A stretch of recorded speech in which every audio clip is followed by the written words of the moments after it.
You are now listening to the fastest show on iSports Radio. My name is Darryl Kinsey Jr. welcoming you to take one more lap of the extra mile with us for today, December 8th, 2025.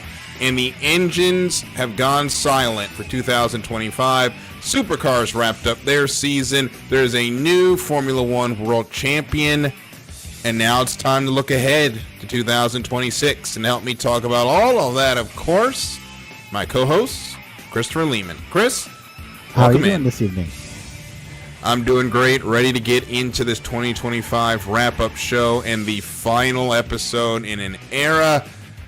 The extra mile as we know it will be going into the garage, but next year, Apex to Asphalt will get started, and we can't wait. But before we get into all of that, we're going to have to pay some bills, and we'll be right back right after this.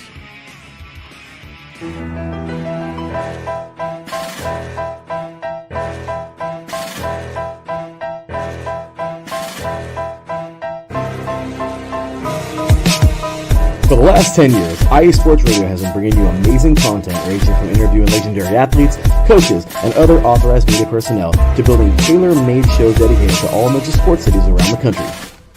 Make sure to follow us at iSports Radio on X, Instagram, Facebook, TikTok, and YouTube to keep up with the latest in sports and with all of our shows. Also, make sure to check out our daily updated website at iSportsRadio.com. At iSportsRadio.com, you can see our daily show schedule and check out all of our show pages with personal bios to learn a little bit more about each of our awesome hosts. In addition to our show pages, you can catch the iSports Radio blog, Hall of Fame, Fans of the Month page, and our merchandise shop including t-shirts, tank tops, caps, long sleeves, hoodies, and more. For now over a decade here at iSports Radio, we've continued to be by the fans, for the fans, and we thank you all for your support and for making iSports Radio your direct feed for all that is sports.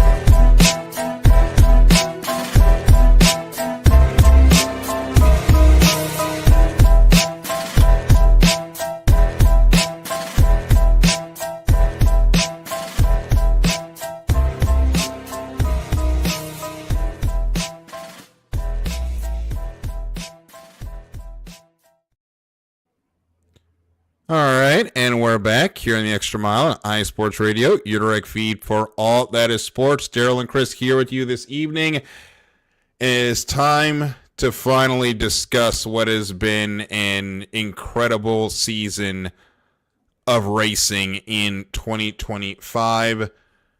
But unfortunately, we have to start with what has been the biggest news in NASCAR since the end of the championship, as I lose my mouse pointer.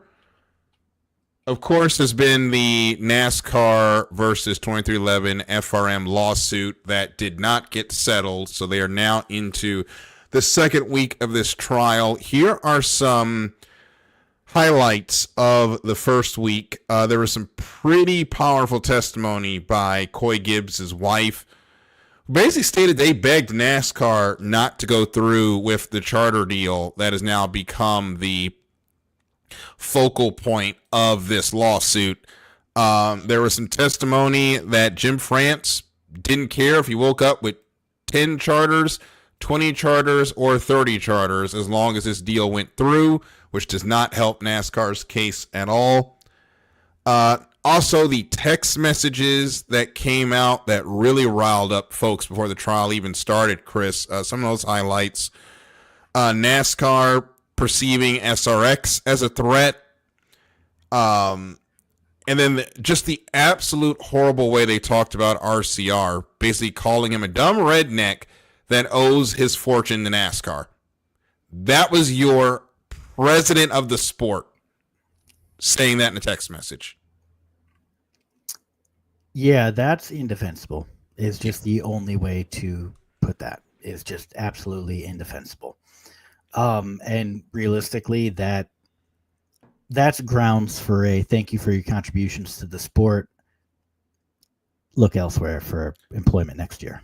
I don't see how he survives. I don't see how Steve O'Donnell has a job next year, or either of the Steves, because neither of them look that great coming out of these text messages. And even if NASCAR wins, the reputational harm that has been done now that this dirty laundry has come out, there's no way you keep these folks. Even Ben Kennedy, who everyone thought was one of the few good people left, I think he's got to go as well. It just needs to be a clean slate at the top of NASCAR to try to get any fan sentiment back after what has been a tumultuous 5 days of opening up the books that NASCAR didn't want open. Yeah, it was. I said this before to you, just privately via text. I'm surprised that it made it this far, because there is a lot of dirty laundry that NASCAR knew was going to be aired. Yes. And so the fact that we made it this far, I think just the fact that we've made it this far, I think it speaks to the arrogance of NASCAR leadership. There's no way they didn't know all this was coming out, and they still chose to do this. And it's mind blowing to me that this is where we're at. This is all that's coming out.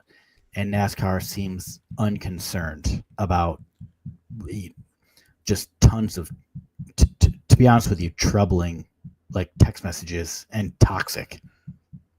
It's a too big to fail mentality, I think, that NASCAR has now, because they have been the biggest game in town for 75 years. And they bought ARCA, which, let's be honest, ARCA was not exactly challenging NASCAR, but it was a nice little grassroots stock car series that is now the fourth rung on the NASCAR. I don't even know if it's in the NASCAR ladder, to be honest. It's just kind of there, dying on the vine, if we're going to be honest, when it comes to big ARCA. And even the ARCA Menards East is a shell of what it once was. ARCA West still survives, but they've put ARCA behind. SRX folded, and they find themselves now in this situation where they think they're too big to fail. But the courts, they are not kind. And just because they think, NASCAR, that they can run the game the way they want, doesn't mean they're going to get away with that. Now, that the teams may not win all of their points, but even a majority win for the teams, depending on what this jury thinks, because it's not really going to be up to the judge. It's going to be up to this 12-person jury that's going to have to go in and discuss. It's going to radically shake up the sport to the point that we may not have the charter system next year. I know the teams are suing to make the charters permanent and give the teams more standing. The judge might say the charter's got to go. And that's a whole nother can of worms, because now all the teams that paid $20-40 million for charters, they're holding a piece of paper now that's worthless. And that's going to cause uncomfortable ripple effects through the sport if that happens. Yeah, and that's a ripple through the sport is honestly best case scenario for what would happen. Yeah. I think realistically what you'd see is widespread revolt. And quite literally the end of stock car racing on a national scale. Yeah, it goes back to the regional series that it used to be. Yeah. And again, this is so ugly. Is really, you can't even pick certain aspects of this lawsuit and say like, oh, this is okay, this is not good. The whole thing is just ugly. And I will state my bias. I am on the side of the teams. In general, I typically don't support like a central authority. And so I would say that I support the teams, but I wish that it didn't come to this. Mm-hmm. I think it's just going to be terrible for the sport, no matter what. Mm-hmm. But it is, and I think both of us have been pretty vocal pro team the entire time. But I think we thought there was going to be some sort of settlement, and neither side. Well, the teams dug in because their survival is at stake. You don't have a charter in NASCAR at this point, you might as well not show up the rest of the year. Yeah. And they were planning on skipping races at one point before the judge made the decision that NASCAR cannot sell the charters that they have until this case is decided. Yeah. Now, one team that might be waiting for those that we heard through this discussion during the case is Andretti, because of course it's Andretti. Potential talks to bring Honda into Cup with a few charters, which kind of goes back to what we've said about Andretti, is he will not stop until all racing is Andretti at this point. And you know what? I'm okay with that because Andretti loves racing. Yes. He's passionate about it. He wants it to succeed. It is his life.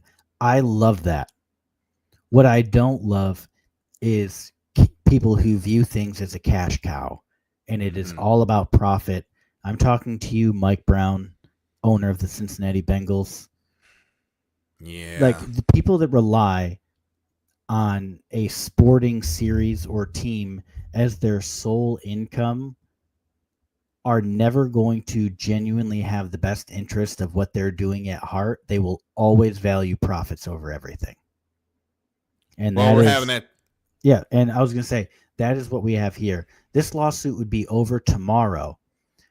I think a 2023 valuation of NASCAR was something like $5.3 billion. Jesus. This would be over tomorrow if the France family said, we're going to sell this. Somebody like Liberty Media, ideally, comes in and buys it. This whole lawsuit would go away immediately if the France family sold, the Steves were gone, and really all of your top brass is gone. I think if you sold to a group led by Dale Jr. and Tony Stewart, the sport would be in much better hands. I just don't know how you would get to that. Even if it was just as like, if they were on as like advisors. Mm-hmm. And, you could even throw in some other people too and almost rule it by committee. But there's money out there. There really is money out there. I think there would be interest to buy NASCAR. And the France family views this as a cash cow anyway. So just take your big paycheck and generate. I mean, they already to the point where generations never have to worry about money. But you take that $5 billion paycheck and you're talking about nobody in your lineage ever having to work again. Or at least not needing to. They could choose to, obviously, but it's, I don't even know how to put it, like familial wealth. Yeah. It transcends generational. They have ultimate generational wealth, and they could be stacking up even more, but they've squandered it at this point to get into a private parts measuring contest with a guy that has made $500 million off shoes and hasn't touched a basketball since he retired. Actually, I'm going to sit here and Google the earnings for fiscal year 2025 for Jordan. They earned $7.3 billion last year, Michael Jordan. He last touched a basketball in 2002. And the surprising thing is, that's a 16% decline last year. And they still made $7.3 billion. That's who you decided to pick this fight with. His revenue is bigger than their entire valuation as a sport. And you didn't think he was going to, that him or Bob Jenkins, and we talked about this before the start, Bob Jenkins and Front Row Motorsports have pretty much flown under the radar this entire time. And Bob is one of the biggest Long John Silver's franchisees in the country. He does not make his money off of motorsports. These are the two owners you decided to go after. Doesn't make any sense. And just kind of backing up onto the MJ thing. Mm-hmm. This dude came into NASCAR because he grew up loving the sport. So this guy has more money than anybody in NASCAR. I think that's pretty much confirmed, right? I don't think there's anybody with more money than him, at least on paper. Yeah, I think it's pretty much confirmed. Yeah. You never know. Sometimes there's those like weird owners that pop up out of nowhere and they just have mountains of money. But Rick Ware Racing. Yeah. But like Michael Jordan, like he is here because he loves the sport. He is here because he has a passion for it. Mm-hmm. And the way that they choose to reward him is right here in court. It's all the text messages, all the emails. They're all out here. And these, what I should say is the leadership of NASCAR does not really talk about anybody in NASCAR in a positive light. Mm-hmm. I don't think I've really seen an email or a text message, not that I've dedicated very much time to going through them, but I don't think they really particularly talk about anybody in a positive light.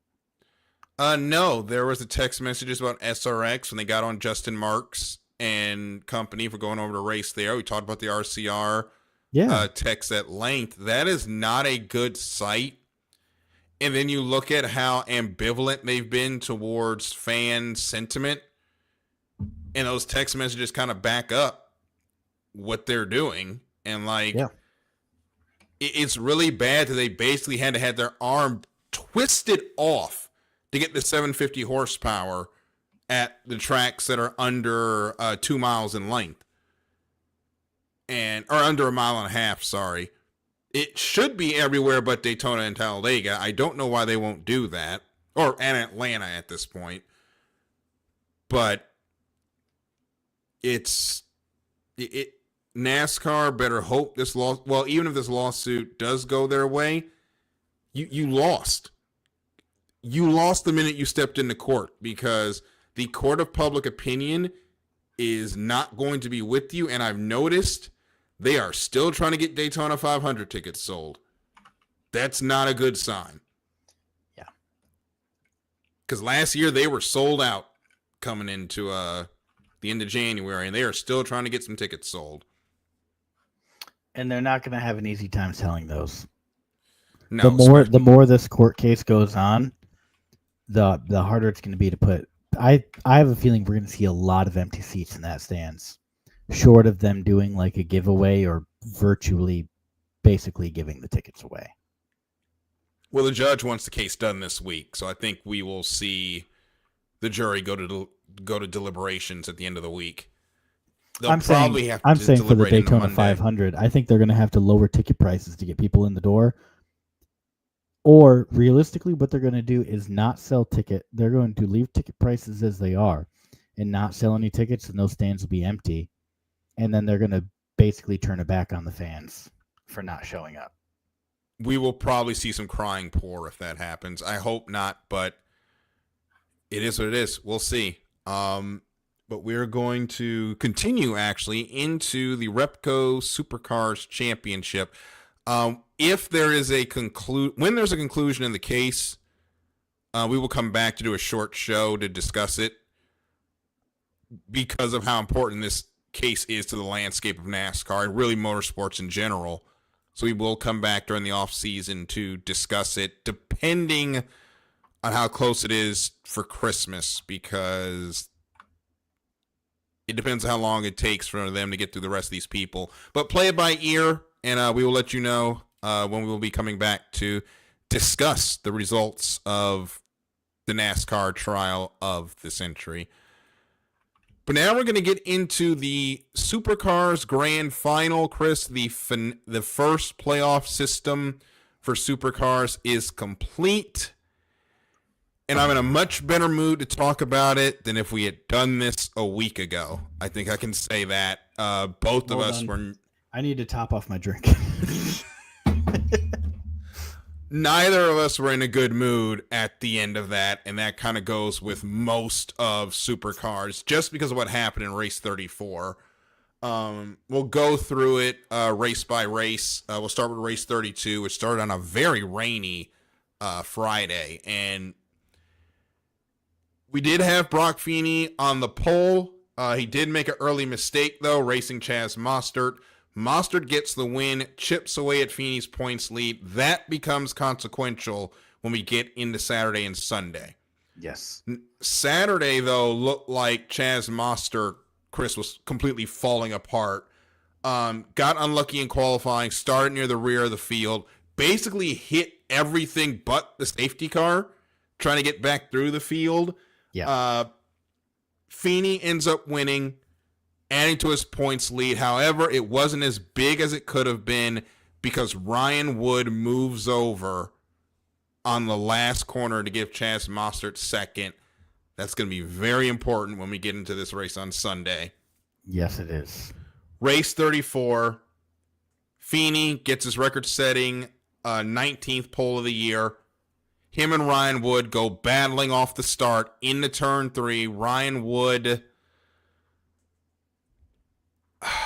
I don't know if he did it on purpose, but there's one thing that I will always remember. It was the 1994 NASCAR, at this point, Winston Cup Series Championship.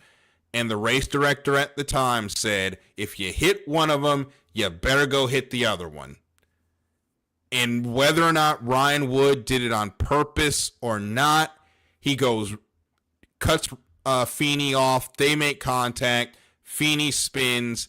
And that pretty much hands the title over to Chaz Mostert. And Supercars still has the chat on for Superview, and they were not happy. No, people were livid. And, realistically, in the moment, I was like, that's ridiculous, blah, blah, blah. You know what I mean? And I was really fired up. Mm-hmm. But Feeney did kind of close the door on Wood. Wood was not fully alongside, as we would define it, but Feeney definitely closed the door more than he needed to and more than he should have, because all he had to do, Ryan Wood was inconsequential. Mm-hmm. All he had to do was finish even a couple spots behind Mostert, and he had the car to do it. He was on pole. And I think the reason why maybe this has, I'm over the contact, I think is the best way to put it, is because it wouldn't have mattered in the end, which we can talk about next. Ryan Wood spinning Brock Feeney, it was eye-opening on that first lap, and I remember texting Darryl, and I was just like, I was saying some pretty bad things. It's some things we can't repeat. It was pretty bad from both of us, to be honest. I genuinely think Darryl called the suicide hotline and reported me. I almost made a wellness check that morning because Chris was not in a good mood. And but I don't know, 20, 30 laps later, it all proved inconsequential in the end anyway. Yeah, because he was having the electrical issues from Saturday that really weren't an issue because he ended up winning the race by so much. But Sunday, that engine, whatever electrical gremlin that they were having, came back with a vengeance. Yes. And by the end of the race, that thing was on 4 cylinders, and it wouldn't have mattered. He was going to lose the championship anyway because of that electrical issue. But we didn't know that when he got spun. He had 2 terrible pit stops, too. Yeah, which and that was they salvaged. Because of the damage. Yeah. They salvaged because you do in supercars, you do put fuel in, and they needed a lot of fuel. I think they needed 40 seconds of fuel for this race over 2 pit stops. And so usually they'll short pit one and they'll just give it, 10, 15 seconds of fuel, whatever it takes to swap tires and then some.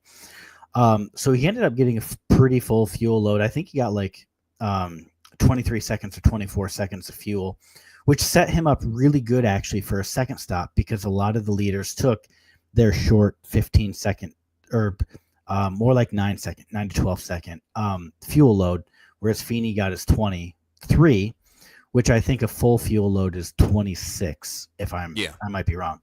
So he got virtually a full tank, which then again, if you're not having these mechanical gremlins, that actually puts you in a good spot. And Feeney actually worked his way back up into the top 10. He led laps after restarting off that safety car from the rear. So he actually was competitive. And I think that if he didn't have those mechanical gremlins, even with being spun out, I think he wins. Or not wins the race. He was never going to win the race. He was going to win the championship. But he was going to win the championship. Because he really only had to finish like 6th or something like that, 5th or 6th. It was something very low at that point. He needed to at least be in the top 5, and he would have done attainable. that easily. Yeah, it was definitely attainable. And so, but those engine troubles they just take you out, and there was nothing he could do. And so I think that's why, not only myself, but I think a lot of Brock Feeney fans, I think we've cooled off from the initial like, everything sucks. But you can also trace it back to race 1. If Feeney doesn't forget how to drive in the rain, he probably still wins the championship. Yeah. It's just unfortunate because with this championship format, the guy that this was the worst, and I said this as the season was going on, this is the worst case scenario for supercars of Brock Feeney utterly dominating this season and coming home with nothing at the end, other than the sprint championship, which might as well be a participation trophy. And then we didn't even talk about the Enduro Cup because of Bathurst. Yeah. No one cares about the Enduro Cup. It's Bathurst. Yeah. This final series was a lose-lose for supercar. Even if Brock Feeney wins, this is still a loss for supercars. Yeah. There's just no way. We do not have the parity in supercars that we have in NASCAR, at least not this season. You don't take a guy who won 48% of the races and then say you're down to 3 races over one weekend to secure your championship. Well, the worst part is, weren't they the ones that put the graphic out that said they themselves? No, that was someone else that put the graphic out that said if the championship went traditionally, Brock wins by like 300 points, like some ridiculous number. He could have not raced the last 3 races of the year and still won. Yeah. And that's, I mean, without points resets, Chaz Mostert, who wins the season, he's the Supercars champion. He finishes 6th. Yeah. Or no, maybe it's 4th. He finishes 600 points behind Brock Feeney. A 600-point swing just by having a playoff format. That's not great. Yeah. That's not great at all. And that's nothing against Chaz, because he did everything he had to do. And he is a long-standing veteran who absolutely is a championship caliber driver. I do want to say that this has nothing to do with Chaz Mostert. He did everything right. This is not his fault. He is the rightful champion. And he is a deserving champion. But it's bullshit. Got to blame Supercar. But this is correct. This is on the powers that be. This is not on any driver. And I'll look at it even this way. How do you look at what NASCAR, basically your sister series, is going through with their playoff format and say, yeah, I want to do that? I just don't get that math in my head. And I was trying to, if you were watching me in the chat during the beginning of the season, I don't go under my actual name in the Supercars Superview chat, but I was trying to play the optimist, but as the season goes on, I'm like, this is going to turn into a problem if this goes the way I think it's going to go. And unfortunately, it did. So we'll see. The consolation prize, though, is that Brock Feeney won both the Jim Richards Award and the Barry Sheen Medal at the awards gala. Yeah, and if you are wondering what Darryl's YouTube name, it is Bubba 2, the number 2, DJR, Dick Johnson Racing. Because Darryl wants Bubba to go down under and dominate. I mean, I would love to see him race there, but we knew. Oh yeah, we didn't even get to talk about this part. Austin Cindric went down. Out-qualified Cam Waters. Yeah. On pace. Sort of. Yeah, Cam had some issues. I mean, we knew Cindric was going to struggle. It's a very difficult car to drive. It's a street course. He's never had to do a standing start. He's never had to race in the he doesn't race in the rain that often. And it basically looked like when Shane Van Gisbergen, runs an oval race in NASCAR. That's basically what happened with Cindric. This going down to Adelaide, but it was nice to see him there, and he didn't cause any of the contact. He got ran into by Chaz Mostert, which I thought was hilarious. And then Mostert just said, "Welcome to Australia." So Cindric, he did a good job. He attended the awards gala, which I thought was pretty nice. They invited him there, and that's pretty awesome that he got to do that. They kind of treated him. They treated him really well. They were very hospitable to him down there. I think Jesse Love was also in the Super 2 race. Yes, he was. Unfortunately, he had some issues. Planning on going back and watching those until I found out he had issues, and I was just like, "What's the point?" Yeah, they had a suspension issue in the second race, and then I don't remember what happened in the first race, but he got to go down there and get some experience. I hope we get to see that more often. I would love if supercars and NASCAR set up an official, I don't know what you'd call it, crossplay. I mean, it's the same three manufacturers at this point. They might as well. But you know what I mean? I think it would be really fun. I know this would literally never happen ever, but to see Joey Logano or Ryan Blaney go down and be a co-driver for Bathurst, I know that would never ever ever happen because Bathurst tries to kill you. Bathurst does not. It's not great for rookies. No. It's not even great for veterans. You could be a veteran of that sport, and Bathurst wants to kill you. But it would be so fun if they did kind of get something official set up where they did some driver swaps, because our season starts a little earlier here, and then their season goes a couple weeks later over there. And I think that just as far as I think there could be some really good swaps, especially like you said, now that we have 3 manufacturers down there, do a 3-driver swap, even if you did it for one event, right? And don't do it for Daytona, but you got Atlanta, send them up for Atlanta, or if you don't like Atlanta, send them up for an intermediate or a road course. I think they could have some real fun. You want to put Shane and his mates on a road course together in the next gen car? I think it would be hilarious. You're going to see the V8 supercars guys 15 seconds ahead of everybody else. Then, well, I do want to say, Darryl, remember I texted you and I were talking, and I said to you that for anybody who doesn't know, in 2019, my wife and I went to England for a couple weeks. Yes, and getting used to driving on the left side of the vehicle, we had rented a standard, a manual transmission. So it was, I would say, the right side. I would say the hardest part of driving on the other side of the road is I am left hand, my left hand is virtually worthless as far as coordination goes. Learning how to drive stick took me 5 shifts, and then I was like, okay, I got this. Right.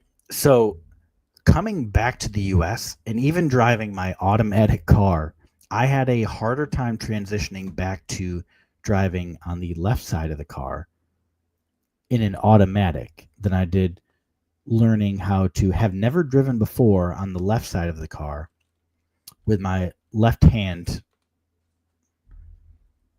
No, on the right side of the car with my left hand running the gear shift. That was easier. I had an easier time. My wife and I were driving the 6 hours back from Montreal, and I think it took to the border crossing in Niagara Falls before I was like, okay, you know what? I think I'm actually used to this again.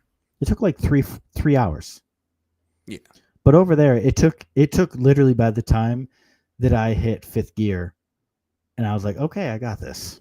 It's actually harder getting used to driving in a city because I don't drive in cities. City driving is ridiculous. Particularly roundabouts. They're not fun. We pulled out of the rental place, and I drove like 300 yards, and I had to hit a 3-lane roundabout and go and go to like the third exit off it. That was probably the most stressful thing I've ever done in a car. Yep. So we're going to quickly get through all of the driver and manufacturer changes and go straight into NASCAR or straight into the Formula One World Championship. I'm just going to probably jump through some of the Formula One stuff as well. But while you go through these changes for supercars, just the drivers, I'm going to go ahead and file my 2025 taxes. It's going to take us a minute. So let's go ahead through the manufacturer changes first. The Supra is coming to supercars with Toyota, with Walkinshaw and Andretti United being the homologation team. That will be the team basically responsible for the design, development, and performance, and that will also be the car they use for balanced performance. 888 Racing Engineering will go from Chevy to Ford and be their homologation team, and Team 18 with Anton DePasquale and David Reynolds will become the homologation team for Chevrolet. Brad Jones Racing, which I believe was also running Ford, will be making the switch to the Toyota Supras as well. Yep. Okay, driver changes. Buckle up. Will you Davidson, me Dr. Pepper.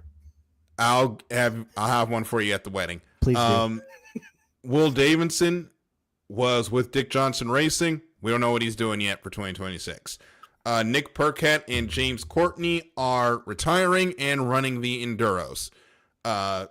Nick Percat will be running with Brock Feeney. James Courtney will be running with Team 18 for the Enduro Cup. Richie Stanaway ran this year at Premier Racing. Well, don't know what he's doing yet for next year. Bryce Fullwood was with Brad Jones Racing, also unknown what he's doing next year. And Jason Evans with Brad Jones Racing now moves over to be a co-driver for Walkinshaw Andretti United. Jack LeBrock at Erebus Motorsports will be returning to Matt Stone Racing. Cameron Hill will be replacing Fullwood at Brad Jones Racing. James Golding, who was at Premier, will be replacing the retiring James Courtney at Blanchard Racing Team, or Blanchard Racing Team, excuse me, I gotta get that Australian pronunciation in there. And we're still not even to the rookies yet. That is just the veterans. Yeah, that's just the guys that have already been there. That was 9, by the way. 9 names. So Good job. You did that in about 18 seconds. Our new rookies, 4 of them are coming from Super 2. Jackson Wells, Ryland Gray, Zach Bates, and Jade Stewart. Job Stewart will be making the jump from Super 2 to Triple 8's new entry at SET Motorsports, Dick Johnson Racing, Matt Stone Racing, and Erebus Motorsport, respectfully. Jaden Ojeda. Okay, thank you. I was about to butcher that. That's a fun name, Jaden Ojeda. Yeah, Jaden Ojeda. His parents had an opportunity and they took it. Was a part-time co-driver. Will now be running full-time for Premier Racing. And Declan Frazier, who has not been in the sport for the last couple of years, is joining Premier Racing to complete the grid, or to complete, the driver pairings over there. Did you get all that? Because I'm not reading it again. We did. I missed a couple, though. I need you to re-roll the whole thing just in case, because I don't know which ones I missed. No. 15 drivers in total have changed places next year. Going to be a completely different grid, which is going to make the Supercars Championship a lot of fun when they head over to Sydney, Australia, February 19th through 21st, or if you're down under, February 20th through 22nd with the Sydney 500. Now, if you wish to, now that the season's over and if you're done with Superview and need to hold on to $7 during the holiday time, now is the time to pause your subscription, and prior to the season opener in February, renew that subscription. They will probably have some sort of deal going on as well. We will remind you, by the way, When we come back next year, we will remind you. This is your reminder. Your subscription, YouTube Superview. We will remind you at the beginning of the season. Hey, renew that thing. Yes. Okay, Maybe so we have a lot. Seductively renew that thing. Oh God, don't do that. But Darryl, can we please, for a moment? I appreciate you giving me 60 seconds. Yes. 888 is getting a third car through SCT Motorsports. 888 has run 3 cars before. Mm-hmm. You know who gained his stardom through the third car at 888? I'm going to take a shot in the dark and start and say Shane Van Gisbergen. If we were playing Call of Duty, you'd have a hit marker on right now because you got it. It's got to be our guy. Which, by the way, Red Bull sponsorship come back to NASCAR with Zilich and Van Gisbergen this year.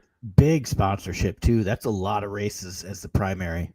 Yeah, I've told you for like 2 seasons. I said Red Bull is coming back. He did actually. Because I know, like, if there's one thing Red Bull loves doing, it's spending the money I give them every week. How much money do you give them every week, by the way? That's a long pause.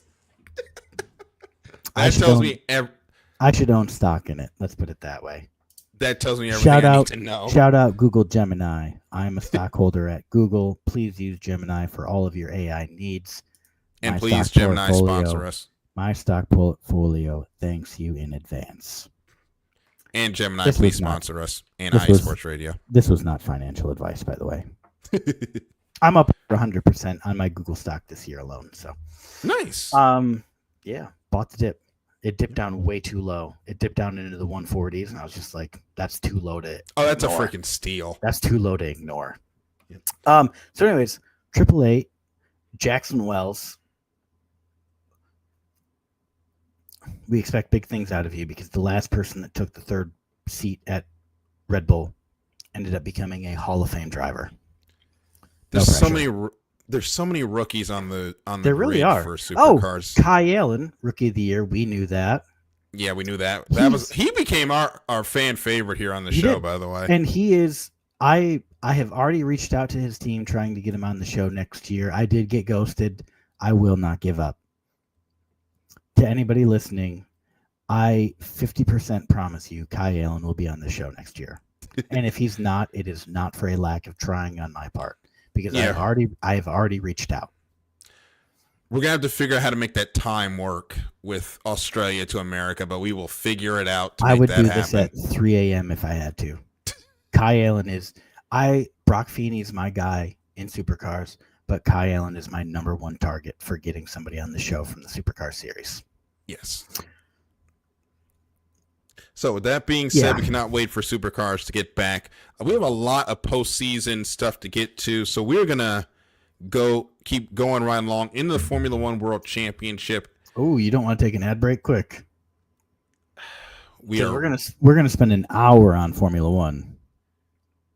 We better take a break right now because we got a lot to get to at Formula One. I'm trying to figure out where we're actually gonna.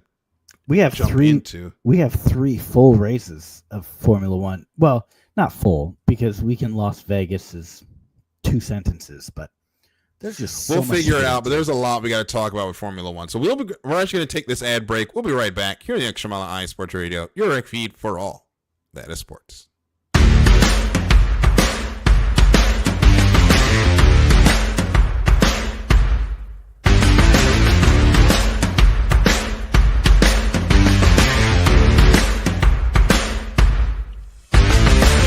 Hi, eSports Radio fans. This show is brought to you by Planet Jerky Premium Brisket Beef Jerky.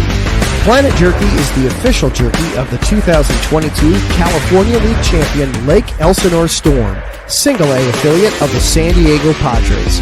This all-brisket jerky has gluten-free options, contains no MSG, no sodium nitrate, is low in sugar, and high in protein.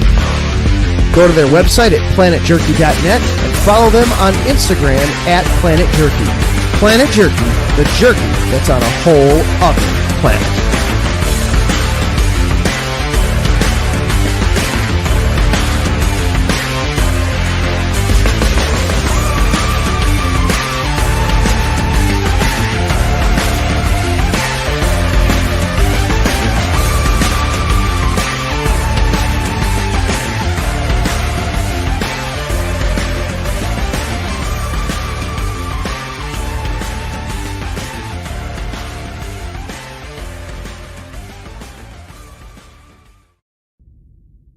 Rise and shine. It's 4 a.m. The stars are still out. The sun is beneath the horizon, but it's time to punch in and go to work. The comfort of your warm-ups turns into the grinding out of your reps as the clinking and the clanking of the plates create a symphony of euphoria. There's no other feeling like it. Earn it, burn it, and take what's yours. IE Sports Radio has proudly partnered with Vital Apparel, a brand that not only fits great, but also promotes and donates to mental health research. Use our code IESR to get 15% off their comfortable and inspiring gym wear and help them on their amazing journey to support mental health. Go hard, take part in your iron therapy, and be strong. Because when your mental health is as strong as you are, there's no telling how far you'll go.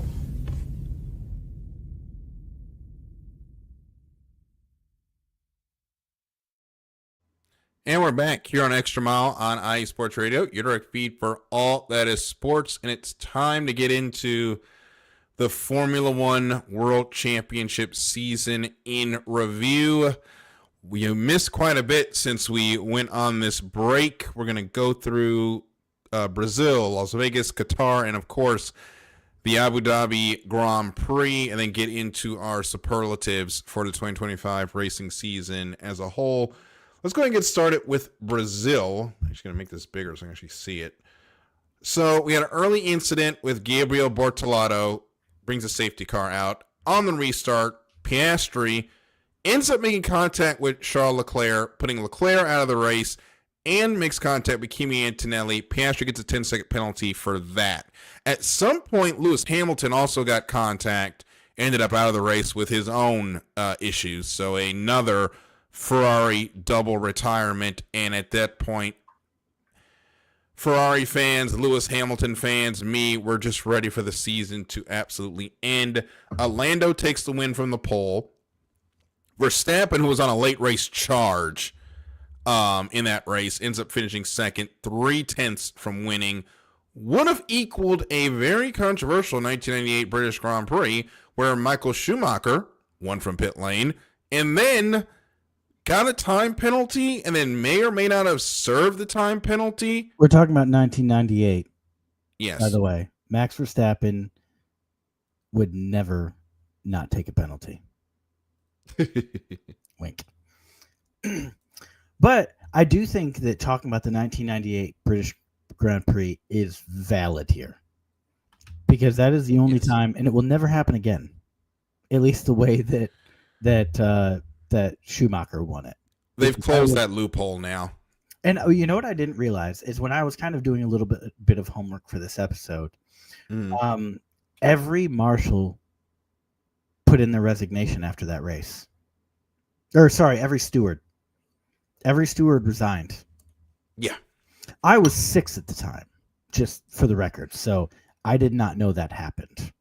I was 8, so I wouldn't have known that either. You had your AARP card, Darryl. I wish. You can get it. You do not have to be retired to get an AARP card, by the way. I did not know that. Fun fact. Get your discounts. $2 off at Golden Corral on Thursdays. Love me some chicken strips. I don't know if that's true, by the way. I just said it. Yeah, if you go up there and don't get the discount, don't yell at us because we did not know that. At DK Jr. on Twitter. Yell at him, not me, please. So Oscar Piastri did finish P5 despite his penalty, but at some point when we've got downtime, we've got to go into the Ferrari dominance era in detail because there was a lot of shady crap going on around that time. That's some good dead time because we come back a little early next spring. Yeah. Or sorry, next winter. It's in the winter. It's in February. Do we come back in January? We come back in January because of the Rolex. Yeah, but I feel like covering early, like that early 2000s Ferrari run, that'd be fun for like kind of like first week of February. Yeah, and getting that in. Yeah, and getting into some of the just absolute bonkersness that Bernie Ecclestone was doing at that point with the paying Ferrari to be here and a lot of the strange rulings that were brought, which kind of still continues to this day because we still don't know what they were doing with that engine a few years ago that they got smacked down for during the end of the Mercedes dominance era. I would love to know. And speaking of the early 2000s, I see Larry's in here. His favorite year is 2002 when Tom Brady was playing against his team. Oh, God, don't do this. I'm Don't do it, because I know where this is going. I will not talk about what happened in the snow. That was such a at stupid Lambeau. rule. I'm sorry, not at Lambeau. Foxborough. We know what you meant. Yeah, it's close enough. I had too much gin. At Foxborough, I see Larry. I can already hear him. I'm in New York. He's in California. I can hear the steam. But no, I would love. We should do a deep dive on Ferrari, like that Michael Schumacher domination era. Let's do it. Yeah, and then how that era kind of came to an end, and then all the controversy into. I mean, the rule changes they were making to try to stop Ferrari at that point. The tire change rule that led to the USGP debacle and almost killed Kimi Räikkönen. Like they were doing so much to try to stop. I was gonna Ferrari. Say a lot came out of this era that we still. It's worth a deep dive. Oscar Piastri also finished 5th despite his penalty, and that lowered the points to Lando Norris leading with 390 points, Oscar Piastri 24 points back, and Max Verstappen 49 points back. Pay attention to that Max Verstappen number. We get into Las Vegas. The race sucked. I'm just going to be honest. Not a lot happened. Max takes the win. McLaren. If there's any time to not play with the plankware, this was the day. This is the day that almost cost them the championship. Because the double disqualification leads to Oscar and Max tied on 366 points. Lando has 390. We then go into Qatar 2 weeks ago. The tires were limited to 25 lap stints, which is a whole nother question, whole nother conversation that we'll have to get into later. So the teams had to pit twice. There is a safety car on lap 7. Chris, what do you do when there is a safety car on lap 7 and you have to go 25 laps? You hope you hired the best principal strategist in Formula One history, and you trust her decision 100% without question.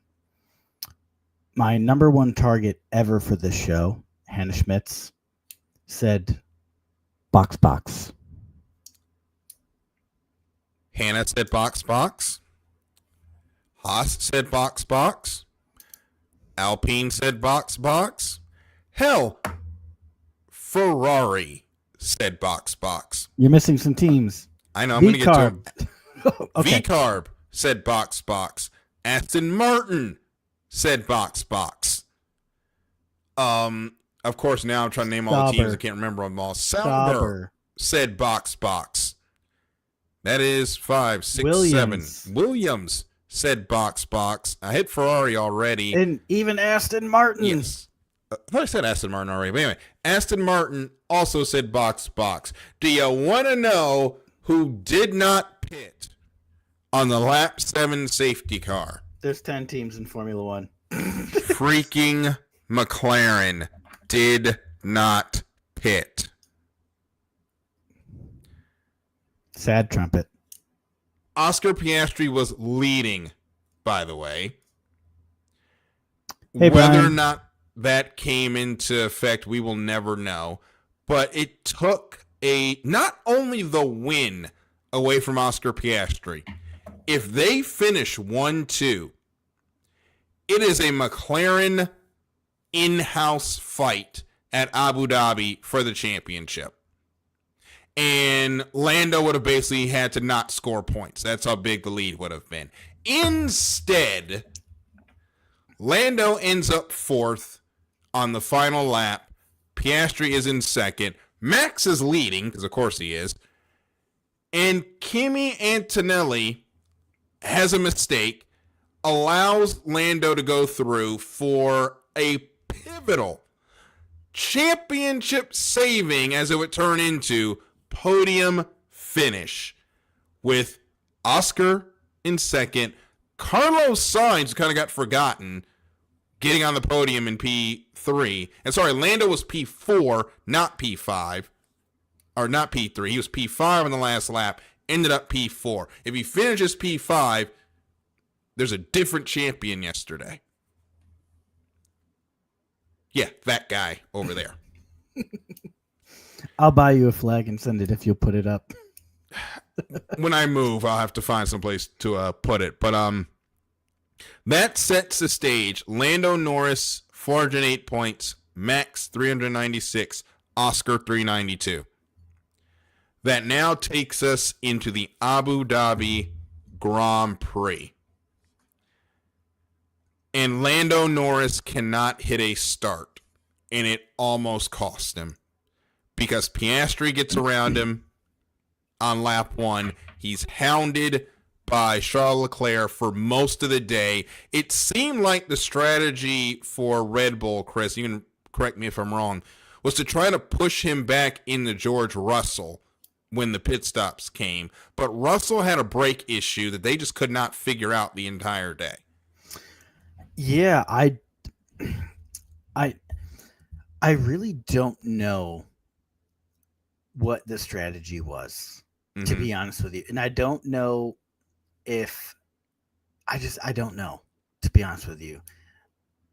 I think it relied on a couple things to happen that didn't not happen. Mm-hmm.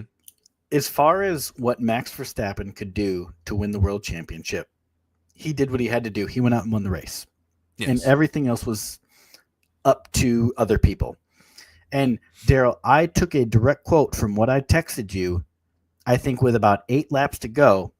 And this is a quote: should know better than to count on a Ferrari or Charles Leclerc. I texted Darryl that. He really did. Should have known better than to count on a Ferrari or Charles Leclerc. Yeah. Because you will be disappointed every single time.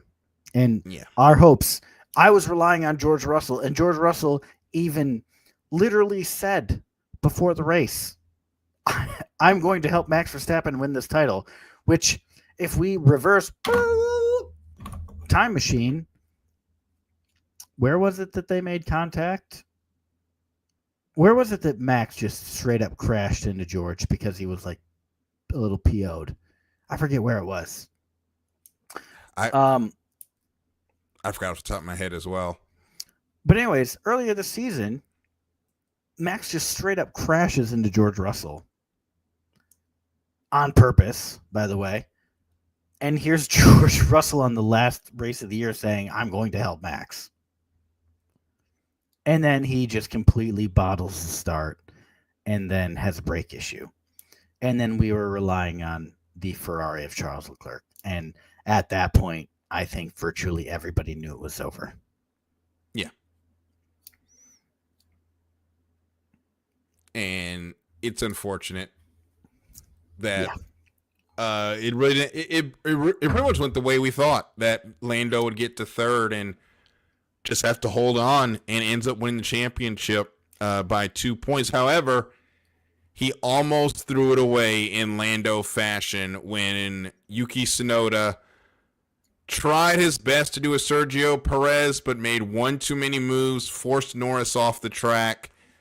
There's been a lot of conversation about which set of white lines delineates the edge of the track by some people.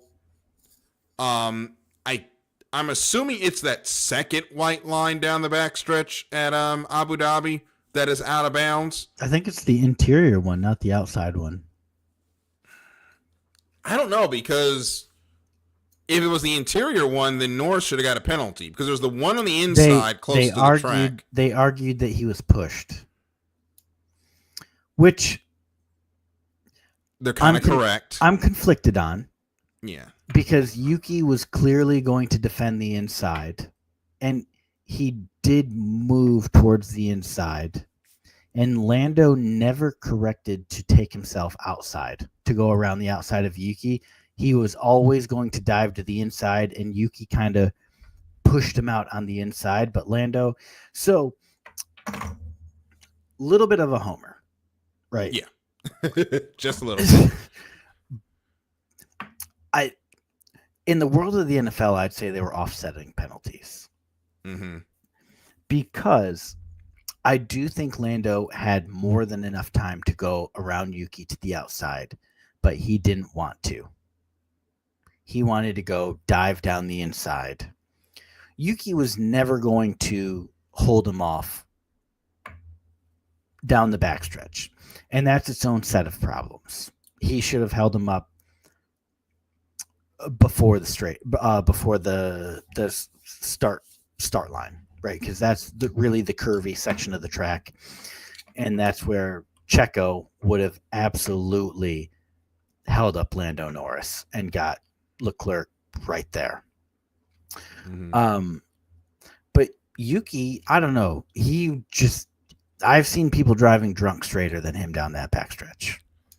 The issue with Yuki is that he made the first move, but then he made the second one. And the second one, he should have just came straight over on the first move. Yeah. Instead, he kind of stops and then goes over again. When he makes that second move over, I think is what got him. Yeah. And I do want to say that usually I'm pretty hard on Zach Brown. We both are. But I do appreciate that when the commentary tried to bait Zach Brown into trash talking Red Bull, Zach Brown did not take the bait. And he said that relaying to a driver this is paraphrasing, by the way. This is not direct quote. Mm-hmm. But paraphrasing, relaying information to a driver about split times is fine. And what Yuki did is not on the team, because you just have to have the driver accept responsibility for what they're doing with the car. Yes. And so Yuki, realistically, if he should have just wrecked him, to be blatantly honest. He should have just wrecked Norris. If, you know what I mean? Like if you're saying, I'm going to do something stupid, just go all out.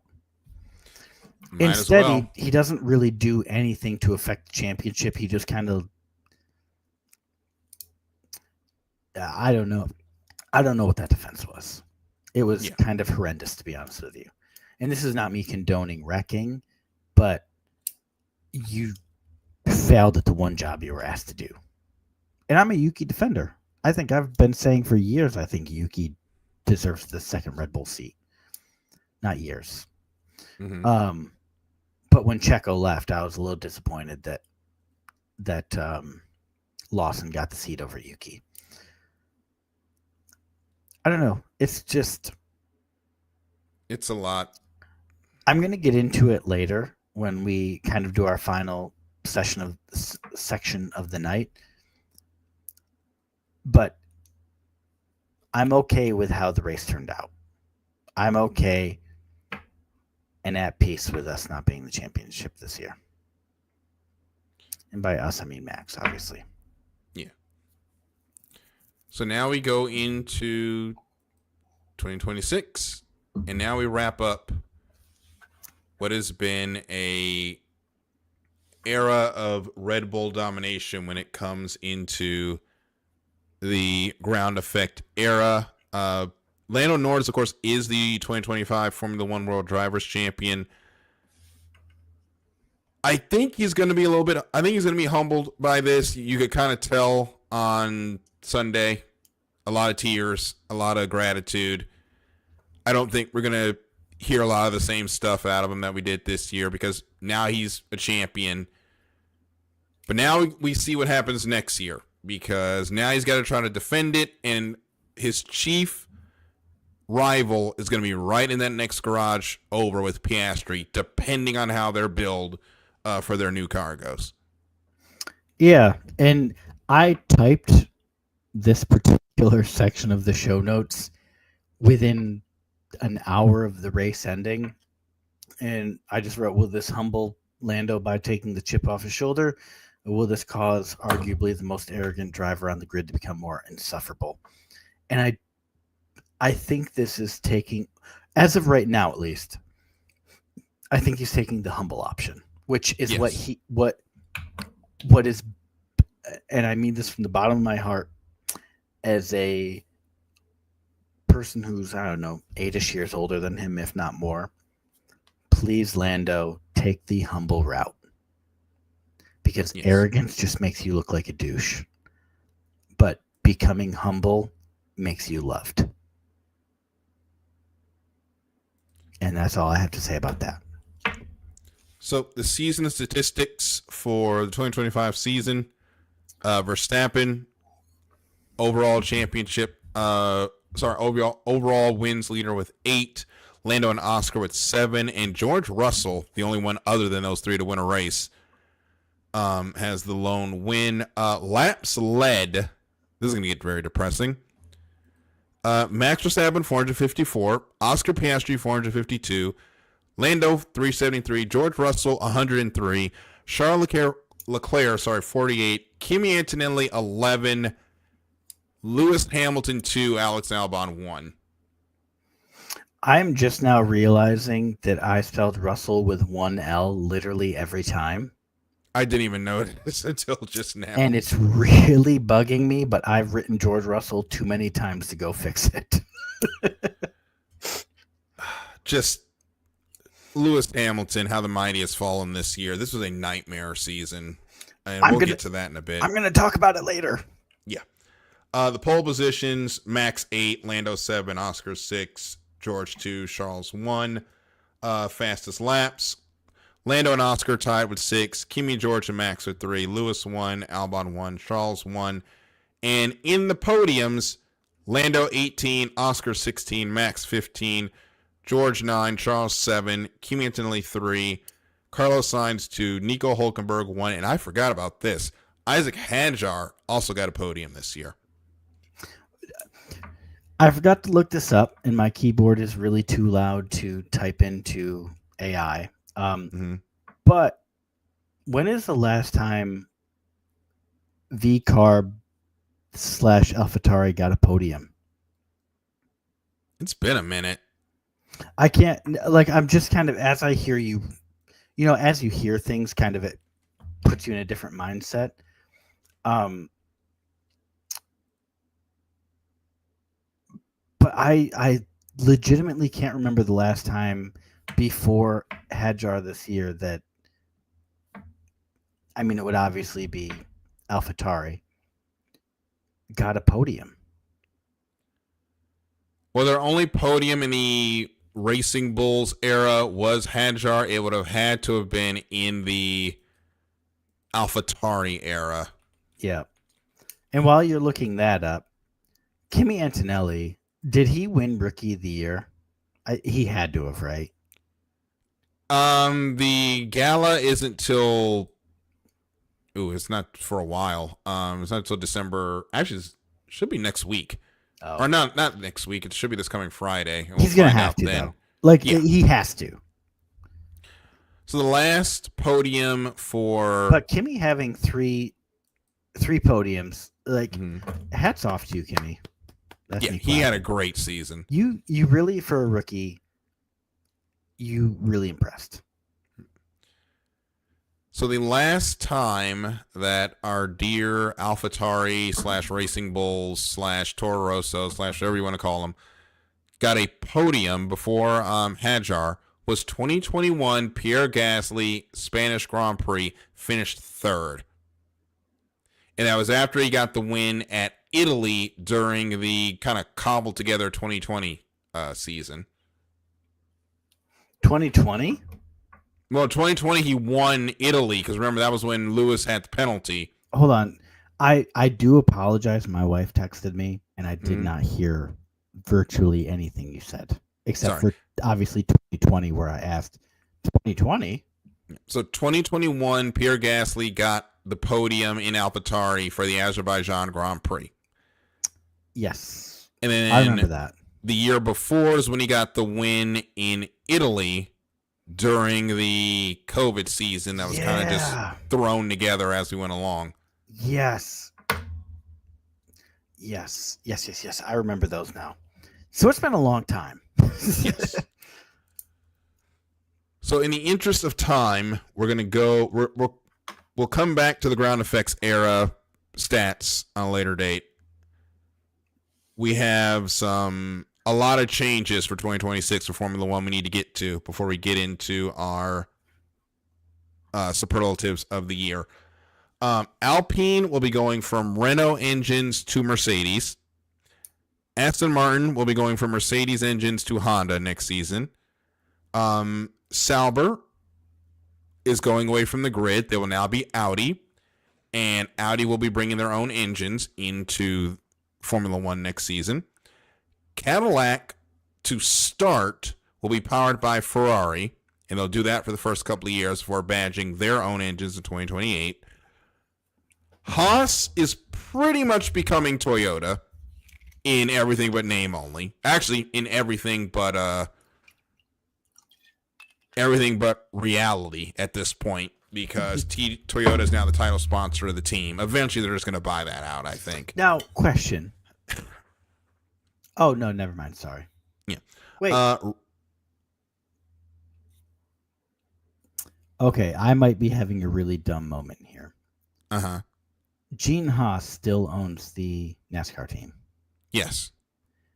Do you see the Toyota relationship transferring? I don't know. It's odd because it's like two different sides, and I think they would have done something by now. Well, who knows? It all becomes Toyota at the end for Haas. It depends seems on like. Contracts. Yeah, and I think they're still at Ford. Yes, they're still at Ford next year, so it's hard to tell. We know Dodge is supposed to be coming in to Cup eventually, so that could shake up things a lot, but who knows? I think Haas has got one foot out the door with the Formula One team, and you can tell by the results because it's been awful the last couple of years.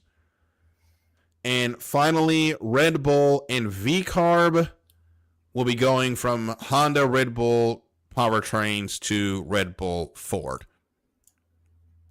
But they'll be keeping Honda around for the older cars they'll be using in testing because they won't be able to put Ford engines in those. Yes. And I think that includes like the show cars and everything. I think Honda's still around, and they have. Yeah, because the show cars are also Hondas. The show cars are all Hondas, so Honda's not necessarily going away. It's just more like the technical alliance is done. Yes, but like if you ever like look up what it takes to even do a track day with these newer cars, like these like 2019 and newer, it's a lot. You need like a full like 10-person track team just to go do like a test day or even like a photo shoot, because they do like videos and stuff like that. Like they do like promotional stuff. And when you see the footage that comes out of these, they really have like 10, 15 people there, all of them with laptops plugged into the cars and stuff. And it is just wild how many people. But if we go back to like the good old days of like the V10s, Darryl, all it takes is one guy with a cigarette hanging out of his mouth, fuel in the car, and then he just slaps the car and they go. It's just crazy. It's just kind of funny, the parody. It's crazy how Formula One cars have changed and gotten more complicated. I think it speaks to just cars in general these days. Yes.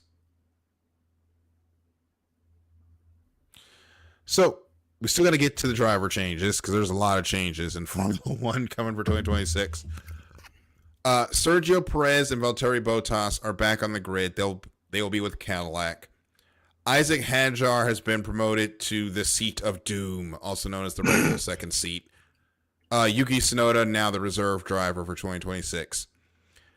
VCARB has called up Arvid Lindblad from Formula 2 to pair with Liam Lawson. And those are the driver changes for next season. We've talked about this before, I think, but for a team coming onto the grid, like a startup team like Cadillac, do you think Checo and Bottas could you picture, or do you think they could have done better? I think they got the best veteran drivers that they could to start the program off, and I think that's going to help them be competitive. They're not going to be world beaters, clearly, but they're not going to be at the back of the grid, and I think that's a good starting point. My thought is they got the two, maybe even arguably the best second drivers in history. Yes. Maybe not all. Yeah, I would say history, because Bottas and Checo, they were really instrumental to their team's success, and they definitely could stand on their own. Yes. I personally like the pairing. I love it. I think it's going to be great for them. I love it too. So the other changes, because Formula One is nothing but change going into 2026. The calendar changes. The Emilia-Romagna too long of a name Grand Prix at Imola is now being replaced, we think, by a street circuit in Madrid, but they're having construction issues. There's a chance Imola could fill in for that spot in 2026. I would say my favorite week of the season is the week before the Emilia-Romagna way too long of a name Grand Prix, where you have to read off 3 minutes worth of names for this particular race. I will be sad to see this race go, because I just loved hearing you try to say this name. That makes one of us. Just the name of the race should not be 3 longer than the lines. Race itself. Yeah. It should not take me a minute to say what the name of your race is. This is also going to be the last year in 2026 for the Netherlands, as Zandvoort has decided no mas. They're coming off the calendar after this season. I'm a little surprised by that. I think it's a money deal. I think Zandvoort does put on a good race, but it's the sanctioning fees that just kill some of these tracks. It's the home of Max. And I honestly thought that as long as Max was in Formula One, Zandvoort would stay on the calendar. Just because the pure money making off of that has to be wild. I think, unfortunately, it just wasn't enough, because, unfortunately, the sanctioning fees are so high that a lot of tracks don't make a profit when it comes to Formula One. Now, Zandvoort will still have other racing going on, clearly, but unfortunately, they just got hit too hard in the pocket trying to put on this Formula One race. They couldn't figure out how to charge the 300,000 bikes for parking.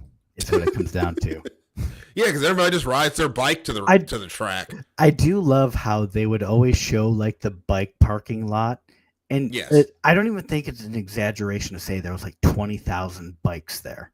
I'm pretty sure everybody that went to that race rode a bike there. So it's 50,000 bikes in one spot. It is the most ridiculous thing when they show that parking lot, because there are bikes chained together, 30 bikes deep.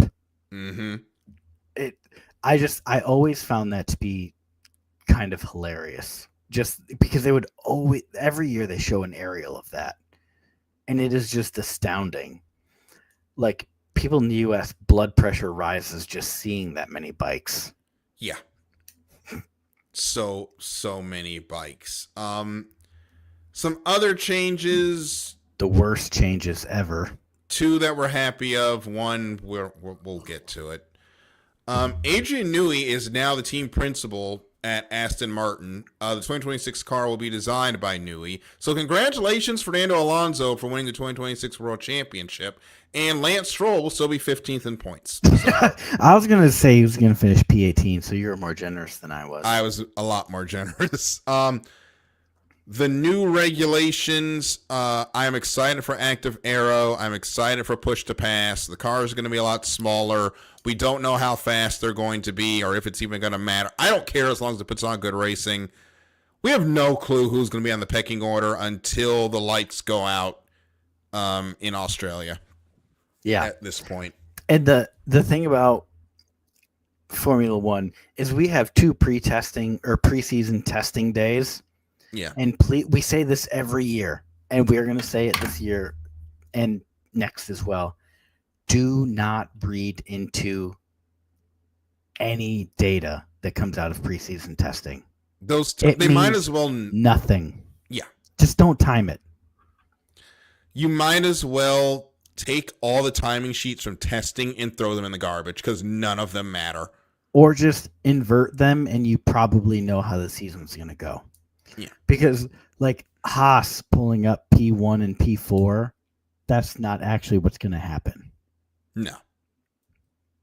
We wish it would, but it's not. It would be fun, wouldn't it? Oh, it'd be a lot of fun. It's not going to happen, but it'd be fun. I thought you and I had a good conversation about how happy we were to see Williams finish P5 this year. Oh, yeah, it's great. They were the kings of the midfield. We obviously wish it was the Williams family that still owned the team, but it is fun. It is nice seeing not even just the Williams team, but it is nice seeing those teams kind of moving around a little bit. Mm-hmm. And they do kind of trade positions year to year now. And so I do hope that there is a little bit more. And I would love to see, Williams, who had their best finish in a couple of years this year. And Alex Albon, I think, is really a good anchor for their team. I am glad that Albon found a home there. Mm-hmm. I would love to see a couple podiums out of those guys. This year, I feel like they could have competed for more podiums than they did. I just feel like they were like some set-off tweaks off. But I would just love to see a little bit more parity next year. I think we all would. And I think we're going to have an opportunity to, at least in the first year of this rule set, it's going to be tough to see where these teams shake out in the order.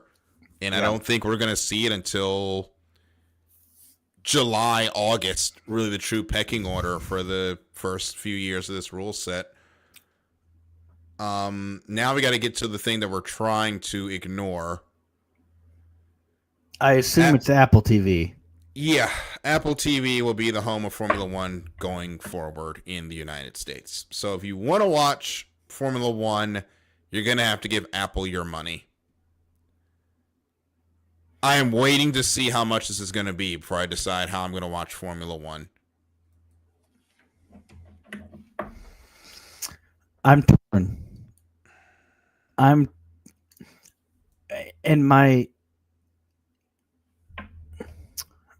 don't know the best word here. I don't want to say tornness because that's just a made up word.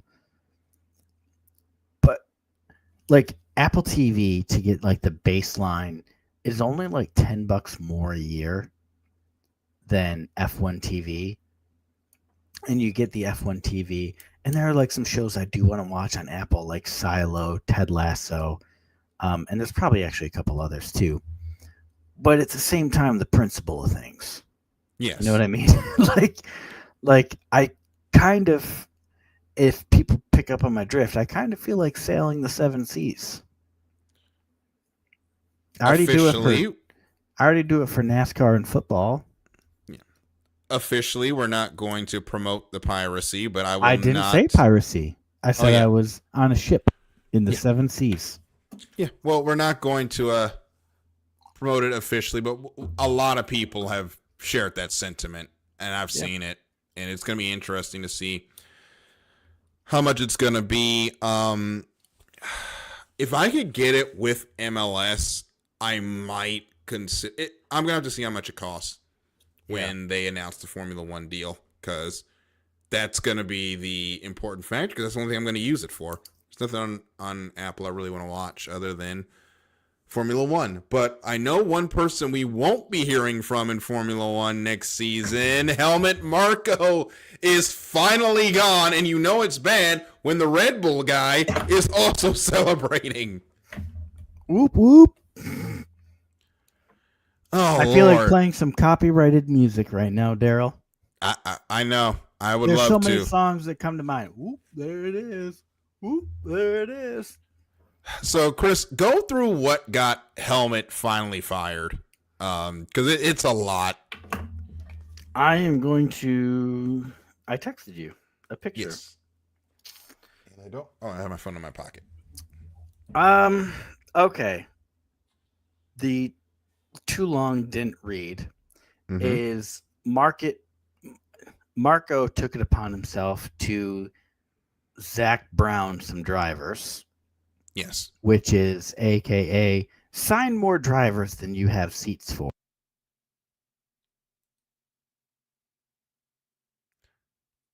Chris, we lost your audio. There we go. Got it You back. got me now? Yes. Yeah, I've said this like 5 times to you. Usually after the show is when I accidentally mute myself, but right on the top of my mic is a mute button. And it's not like a clicky button. It is a touch button. I hate that type of mute button. It needs to be a touch, not a tap. Yeah. So now I'll do this. Yeah. Where did you lose me exactly? So you'd started talking about the Zach Browning of drivers, and you were getting to the too many drivers for how many spots we had. Yeah. So he signed Lindblad to Racing Bull, which I do just want to preface this by saying, how does this even happen? Because he's not even the team principal or really even officially. He's just an advisor. So how can he go out and sign drivers without the consent of the teams? Completely beyond me. And maybe this goes to partially why I'm so excited he's finally gone. But he signs Lindblad without the authorization or consent of VCARB. And then they're essentially stuck with him, which I think and Daryl, I texted you this, and my hand is not high enough for my pointing. But I think Mekis, who came from VCARB, I think he has a really good relationship with Yuki. And if Marco doesn't go sign Lindblad, I think Yuki gets a full year in that seat. Yeah. I genuinely do, because I think Mekis knows what a shit hand, for lack of a better term, that Yuki was dealt at VCARB. But Marco goes, signs Lindblad, and then they're kind of stuck with him.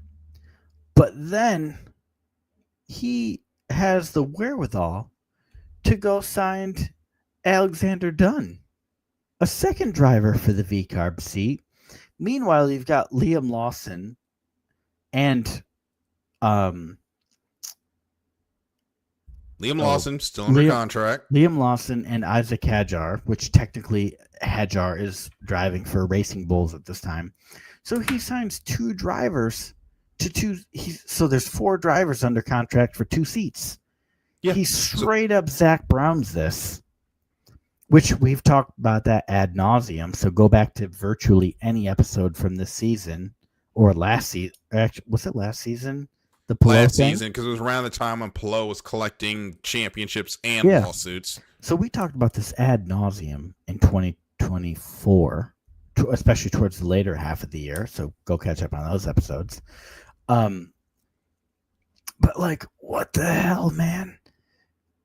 So he straight up And it's because he thought that by getting rid of Horner, he had some God complex now. Like he was the big man at Red Bull. And we don't know where that came from, to be honest. He's geriatric. That's where that came from. Yeah. So anyways, so the Red Bull board thought that by getting rid of Horner, they had gotten rid of the drama. But one man just could not resist being a drama-filled 80-something-year-old man. And his name is Helmut Zach Brown Marco.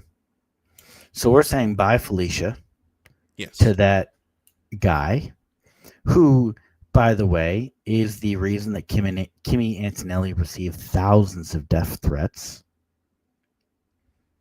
So Helmut Marko, you will not be missed, especially by this Red Bull fan. Bye-bye. Yeah. Don't let the door hit you on the way out. Yeah, we don't need any more of his insane, nonsensical, slightly racially insensitive interview questions that seem to come out of nowhere.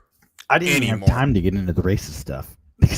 We don't have enough time. This guy has so much baggage every single year. I didn't even have time to get into the Lewis stuff. I didn't even have time to get into 2024 stuff because I was just on 2025. Yeah. And I said, and I told Chris when I was getting home from work today, Red Bull is going to be the most dangerous team next year, and all they had to do was fire 2 guys. Here's my, right there, Darryl Kinsey, Helmut Marko out, and there's me saying, yes. And then here's me again. Oh, Darryl Kinsey. This is the post saying that Lando's going to run the number 1, and this is me saying, of course he will, with an angry face.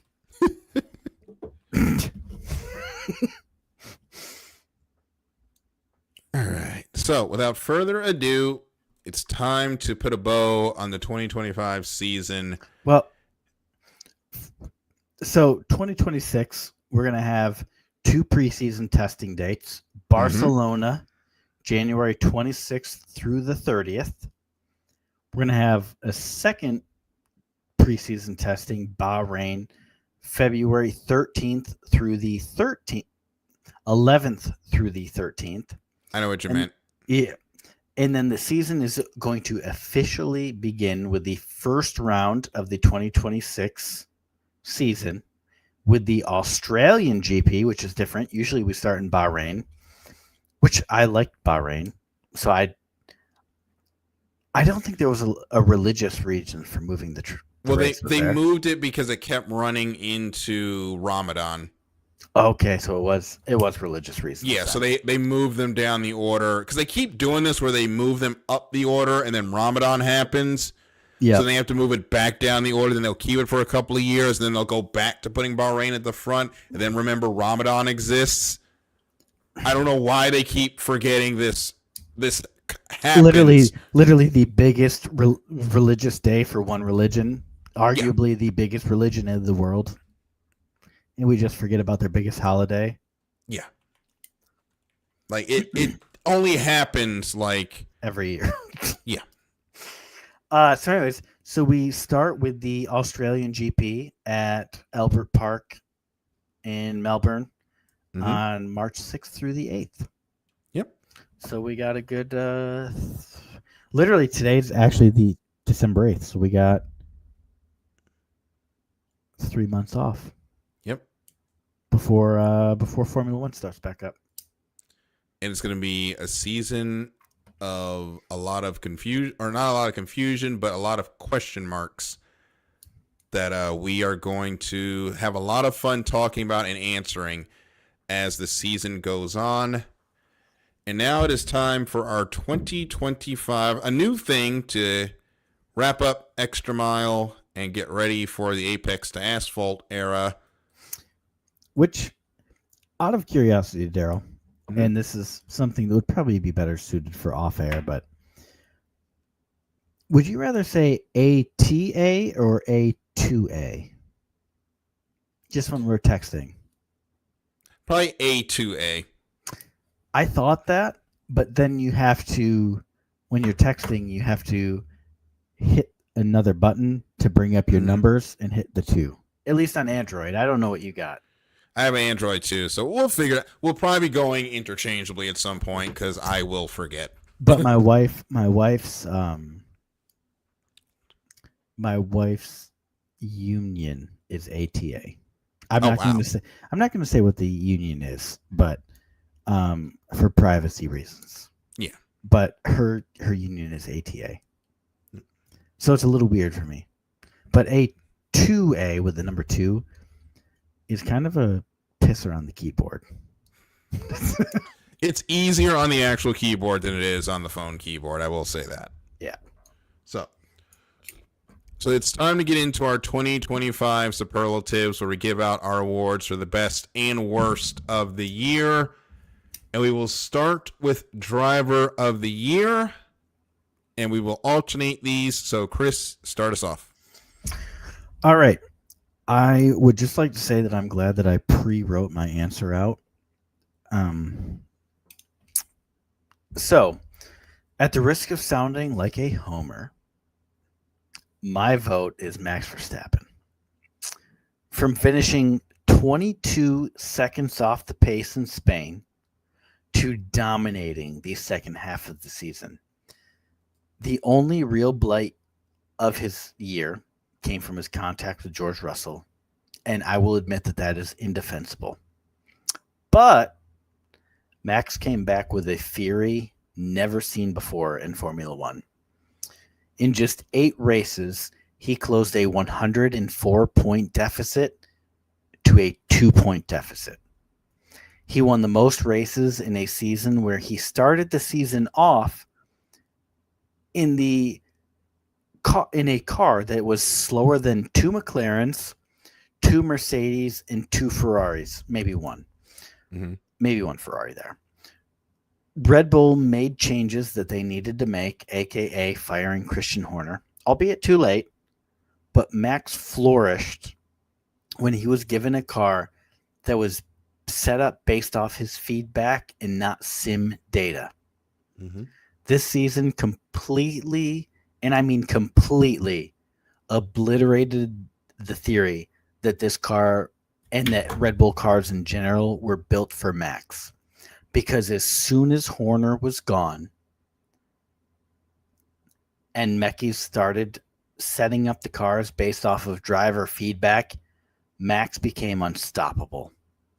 The past 8 weeks have, and this is just me speaking from the heart, the past 8 weeks have been the most enjoyable races and the most enjoyable weeks as a Max Verstappen fan. And losing out on a 5th consecutive championship does not change that, but in fact, it makes the enjoyment that much sweeter. Max has removed any doubt that he is deserving of being mentioned alongside Lewis Hamilton, Michael Schumacher, Fangio, Senna, Prost, anybody as the GOAT. And that is why Max Verstappen is my 2025 Driver of the Year. Darryl, what say you? Well, we stay in open wheel, but we come back to the shores of the United States, because when you talk about Driver of the Year, it has to be Alex Palou. Alex absolutely dominated the 2025 NTT Data IndyCar season. On the year, Palou had 8 wins, 6 poles, 14 top 5s, and 10 top 10s on the year. Not only that, he grabs the Indy 500 for the first time, and at one point was on pace to break the all-time wins mark in a single season in IndyCar. Palou was once looked at as a Formula One hopeful, but now in 3 seasons, actually more 4 seasons in America, he has shown that he is the best to drive in IndyCar this decade. And with Championship 4 in his back pocket, Palou has placed himself firmly in the pantheon of all-time greats in the sport. And better yet, he's not even 30 yet.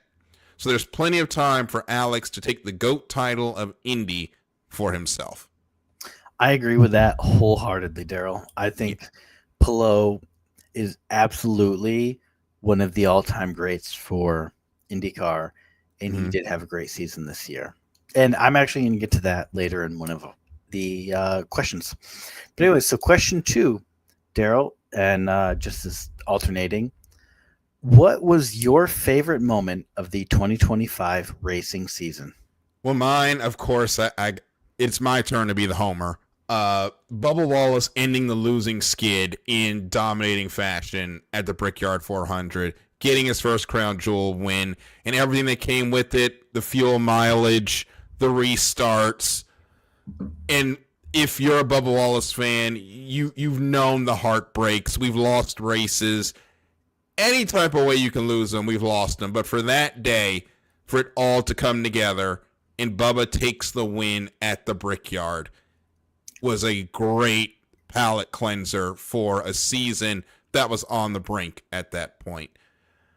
And Chris, I think we're both sticking with the Indianapolis theme here. Absolutely.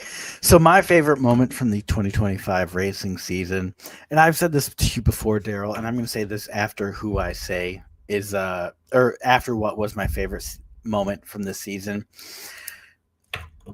He's finished so close he could taste that nasty milk a few times, but Alex Palou finally won himself an Indianapolis 500. And I have said this many times. I would never win an Indianapolis 500. If you said to me right now, if somebody came to me and said, I can make you an Indianapolis 500 winner, but you have to drink the milk, I would say, no, thank you. I hate milk that much that I would not win the Indianapolis 500 so that I do not have the peer pressure of drinking milk. But Alex Palou takes the best swig of his life, and he drinks himself some nasty milk, and he wins himself an Indianapolis 500. And he's finished second. He's finished fourth. You hit your microphone mute I did. again. He's finished second. He's finished fourth. He's finished like fifth. He's finished so close so many times. And this year he finally does it. He wins himself an Indianapolis 500, and that is my moment of 2025. And now we get into our not so fun category. The most disappointing drivers of the 2025 season. Chris, who you got? So initially, my initial thought was Marcus Ericsson, who, of course, is in IndyCar. But the reason I didn't say him is because, really, this is his second year at Andretti. And both years here have been disappointing compared to his resume at CGR. I think we both agree with that, right? Yeah, he's been nowhere at Andretti. Yeah. He's won an Indianapolis 500. He's won a couple races. He's podiumed a lot, but all of that was at CGR. And I think he has 5 total podiums at Andretti, whereas he had like 5 in one season at CGR. And so initially my thought was Ericsson. And because I think I joined the show in 2021, right? I think I joined the show in 2021. And I think he was my first nearest to win with IndyCar. So he kind of holds a special place in my heart. But I just don't think you can get more disappointing in a season than what we had from Lewis Hamilton this season. And I know you are our resident Lewis Hamilton fan, and I know that you agree with this wholeheartedly. But I remember texting you this like 2 weeks ago, and I said, and this is a quote, I think we will look back on moving to Ferrari as the biggest mistake of his career. I think he chased a bigger payday in exchange for winning. And I still think that rings true. I understand that his a lifelong dream of his was to race in that legendary red livery. But I also refuse to believe deep down that he didn't see this coming. It was probably more disappointing than he expected. But I don't know why realistically he left Mercedes. And I can only hope that this move pays off for him in 2026, which I think is kind of, when I did a little bit more research into why he left Mercedes, I think he was kind of more banking on where they were going for 2026. Mm-hmm. But I just struggle with this because he is one of the GOATs, if not the GOAT. And this move to Ferrari really, really trips me up. But anyways, Darryl, with that being said, for the 2020 season, who had the most disappointing season for you and why? So sticking with the Indy adjacent conversation, everybody at Penske in 2025 is my most disappointing of the year. Outside of St. Petersburg, neither Will Power, Scotty Mack, or Joseph Newgarden showed any life during the season. Outside of course, Newgarden's lone win to start the year. Penske got a smidge of their mojo back when Will Power took victory in Portland, but all that earned him was losing his job. Penske was also marked by controversy this year when an attenuator fault got the captain's cars disqualified from the Indy 500 qualifying efforts. And after the push-to-pass debacle last year, spelled the end for Tim Cindric and most of the executive team at the IndyCar side of Penske Racing. That team is ready to put this year behind them and hopefully return to form in 2026.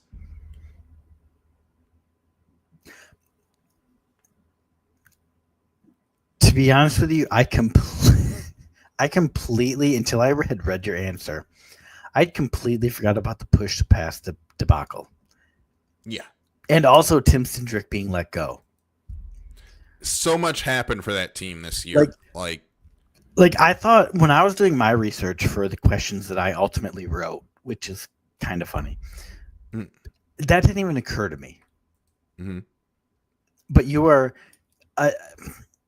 absolutely right, though. Penske had a year to forget. Yes.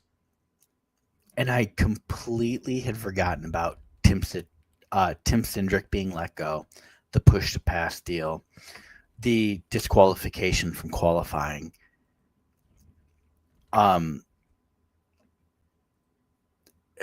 Penske's really had a tough couple of years. Yeah. Since he decided to buy the series. It has not been a great time since he bought that series. It's been nothing but headache. When did he buy that in 23? I believe so, yeah. Because I think the push to pass scandal was his first race year of owning it. Because I think he bought it between 23 and 24, if I'm not mistaken. So he bought it. So he bought the Speedway in 2019. Yeah. And then he bought the series as well in 2019. The deal was completed in 2020. Long. Yeah, it feels like it hasn't been that long. Completed in 2020, though. Yeah. But I wasn't even on the show then. No. And then, of course, COVID happened. Yeah. I could have swore I was on the show by the time that he had purchased the series, but I obviously am wrong. Well, 2021 was his first full real year of having it because but I remember nothing counts from 2020. Yeah, but must be 2021 because I remember saying there has to be some bias when it comes. Can this series run without bias? Which I guess if we look back as 4 years onwards, I do think the series has ran without bias. Yes, that might be good. If we should table this for discussion for the downtime. For the downtime on just how the series has ran, and what's the fella's name that talks IndyCar? Racelets. We got to get Racelets in. Yes. We should pair up with Racelets on this and just have a discussion about the Penske led IndyCar era.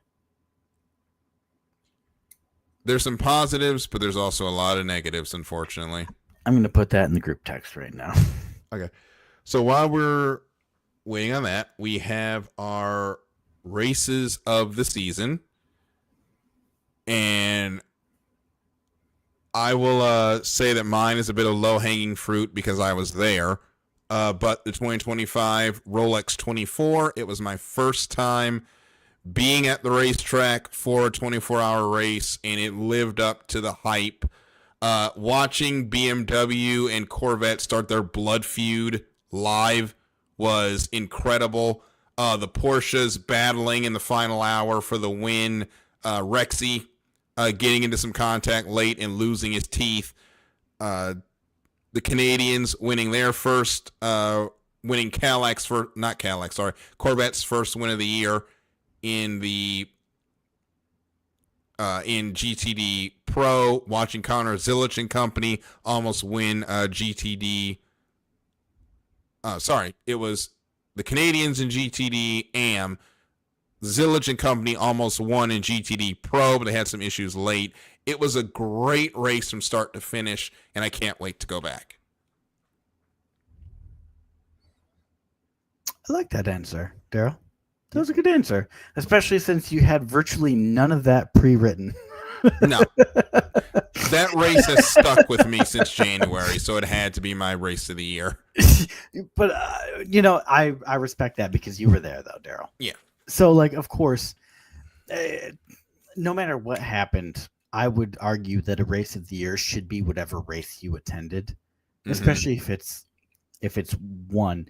And like, having known you for the last 4 years, I know that virtually any endurance race is going to be a quote unquote bucket race for you. Or yes. A bucket list race for you. Which I know you're coming up to Watkins Glen in 27. Yes. We've already talked about that a little bit. So looking forward to that. Yeah, just gonna have to run that past the wife at that point. Future wife. Yes. We'll talk about that with the final question. But, yeah, we'll talk about that. We'll talk about that in person in June. How about that? Yeah. And but so I have all the respect in the world for I went to this race. It is my favorite of the year. But for me personally, having not attended any professional races this year, the Bathurst 1000 was one of the best races of motorsport history. Yes. This was a legendary event this year. And I am not shaming your answer, but Bathurst was the race of the year. And I feel like if you removed your bias, which is 100% valid bias, you would agree. Mm-hmm. That rain just made it special. It really did. So I think we both picked endurance races, though. I think I've picked up on a theme here. It just shows how memorable endurance races can be. And yeah, removing because I was going to say Bathurst, but removing the bias out of it from actually physically being at the Rolex, the Bathurst 1000 was one of the best in years. And that race to me is like the Indy 500, where it is completely allergic to having a bad race. I don't think you can have a bad Bathurst 1000. I agree. I do think, though, this year raised a bar. I think it took us to such a height that I legitimately fear that the next couple Bathursts will not be as good as this one, because this one was just so good. And I think that's possible. And not only possible, I think that's highly likely. I mean, yeah. Indy was tickled pink, where they just had a decade of banger after banger after banger after banger finishes. And then Palou wins it. It was kind of done like 20 laps to go, and he just kind of pulled away. But it's still an Indy 500 at the end of the day. It's still the greatest spectacle in motorsports at the end of the day. It's always going to be a race that it's may not be the greatest Indy 500, but it'll always be like one of the greatest races ever. Bathurst is the same way. It may not be a great Bathurst, but even an average Bathurst is still high up there on the pantheon of races in the season. And actually segues us into the next question, which I accidentally took your turn, so you can take your You turn did. for this one. It's To be okay. fair, you were typing, so I was trying to finish my message to you and Freddie. yeah, Which I've only written about 5 words into. it's all good. So if you had, sorry, let me rephrase this. Which prestigious race would you rather win? So your options, or at least the ones I presented to you, were, and there's a why component to this as well. So which race would you rather win? Monaco, Le Mans, the 24-hour, the Daytona 500, the Dakar Rally, the Bathurst 1000, the Isle of Man TT, and then realistically, you could have opened it up to any kind of prestigious, kind of following that theme of world-renowned races. But we both picked one from that set, so I'm not going to go list off, the countless other races that would. There's so many crown jewel races we've been sitting here for an hour. But anyways, Darryl, so what was your pick on the race that you would most want to win if you were a professional driver of sorts? There is no race more insane to me than the Isle of Man TT. I agree with you. If you've never seen this before, go to YouTube as soon as we're done and look up Isle of Man TT. These are race motorcycles, super bikes on straight up public roads. This is not like a racetrack. It's straight up public roads. There are houses on the side of the road at some of these corners, and these bikes are doing over 220 miles per hour. And at these speeds on a motorcycle, any mistake is death. Anybody who wins that race deserves it. Anybody who finishes that race, take a bow. Anybody who's won it even once, you are probably better than 80% of people that have ever been on a motorsport, because I don't think most of them would even think to attempt what you decided to do. So it's got to be the Isle of Man TT for me. Yeah, and Darryl, while I'm going to answer right now, but while I answer, can you please pull up the Isle of Man TT track layout? Because for anybody who does not know, and I actually agree with you, the Isle of Man. So when I was writing these questions, I had typed in, just to validate that I wasn't missing anything, I typed in most prestigious. So Darryl, what I need you to do is pull up the map of the Isle of TT, the Isle of Man TT, the track layout. So when I was writing this question, I love the Isle of Man TT. It is actually the only motorcycle race that I watch. Mm-hmm. Not for a lack of interest, but more of a lack of time. These people are, they literally have a death wish. So the Isle of Man is a small island in the British Isles. And this is the track layout. They literally race around this island on this is the highlighted track. But it is the most ridiculous race there is. These are all public roads, by the way. Then they just shut down for the race. Every single one of them is a boarded off public road. Yep. It is the most ridiculous race on earth.